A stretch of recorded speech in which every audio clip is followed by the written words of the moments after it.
ఢిల్లీలో గాలివాన బీభత్సం సృష్టించింది. ఈదురుగాలులకు ఒక్కసారిగా దేశ రాజధాని వణికిపోయింది. గంటకు 70 కిలోమీటర్ల వేగంతో గాలులు వీచాయి. దీంతో ఢిల్లీలోని పలు ప్రాంతాల్లో రోడ్లపై, వాహనాలపై భారీగా చెట్లు విరిగిపడ్డాయి. వాహనాల రాకపోకలకు అంతరాయం ఏర్పడింది. విద్యుత్ సరఫరా నిలిచిపోవడంతో పలు ప్రాంతాల్లో అంధకారం నెలకొంది. గాలివానతో ఢిల్లీ మెట్రో సేవలకు కూడా అంతరాయం ఏర్పడింది.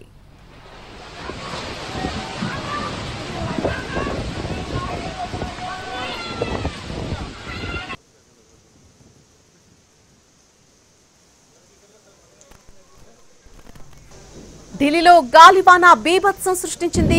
ఈదురుగాలులకు ఒక్కసారిగా దేశ రాజధాని వణికింది. గంటకు 70 కిలోమీటర్ల వేగంతో అక్కడ గాలులు వీచాయి. దీంతో ఢిల్లీలోని పలు ప్రాంతాల్లో రోడ్లపై, వాహనాల దగ్గర కూడా భారీగా చెట్లు విరిగిపడ్డాయి. వాహనాల రాకపోకలకు అంతరాయం ఏర్పడింది. విద్యుత్ సరఫరా నిలిచిపోవడంతో పలు ప్రాంతాల్లో అంధకారం నెలకొన్నటువంటి పరిస్థితి అక్కడ ఉంది.